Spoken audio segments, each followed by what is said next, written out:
1944 ခုနှစ်အယ်ဘေးနီးယားနိုင်ငံအင်ဗာဟိုဂျာကအာနာကိုအကျွေးမဲ့ဆုတ်ကိုက်လိုက်သည်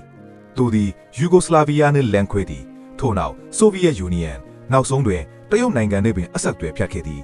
CIA ကသူကိုဖြုတ်ချရန်အေဂျင့်များစေလွတ်တော်လဲသူကအားလုံးကိုဖမ်းမိပြီးကွက်မြက်ပစ်ခဲ့သည်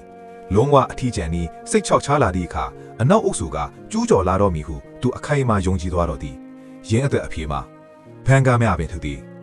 အယ်ဘေးနီးယားလူဦးရေ၄ယောက်လင်တလုံးလုံးဖြင့်ကွန်ကရစ်ဘန်ကာပေါင်း85,000ကိုလန်တိုင်းလဲကွင်းတိုင်း等ကမ်းရိုးတန်းတိုင်းမှာတိစောက်ခဲ့သည်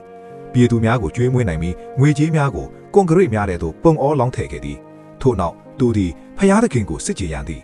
အယ်ဘေးနီးယားသည်ကမ္ဘာပထမဆုံးဘာသာမဲ့နိုင်ငံ Atheist State ဖက်လာခဲ့သည်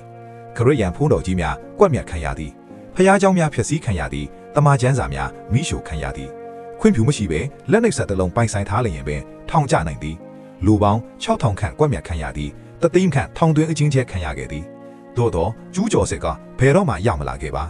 1985ခုနှစ်ဧပြီလတွင်ဟိုဂျာသည်အသက်86နှစ်အရွယ်၌သူ၏ခူရင်ပေါ်တွင်ပင်အေးချမ်းကွယ်လွန်သွားခဲ့သည်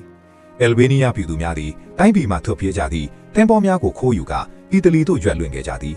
ကြံရဲသူများမှာကမ္ဘာကြီးထက်90နှစ်ခန့်နောက်ကျကြံရဲနေသည့်တိုင်းပြည်နှင့်အတူပြည်သူမှအသုံးမပြုခဲ့သည့်ဘန်ကာ85,000ကိုသာပိုင်ဆိုင်ခဲ့ကြရသည်ယနေ့ခေတ်တွင်အချို့မှာကော်ဖီဆိုင်များဖြစ်နေတော့လေအများစုမှာမူလူတယောက်ရဲ့ကြောက်ရွံ့စစ်ကိုပြသနေသည့်အမတ်တရားများအဖြစ်ဟောင်းလောင်းကြီးရှိနေစေပင်ဖြစ်သည်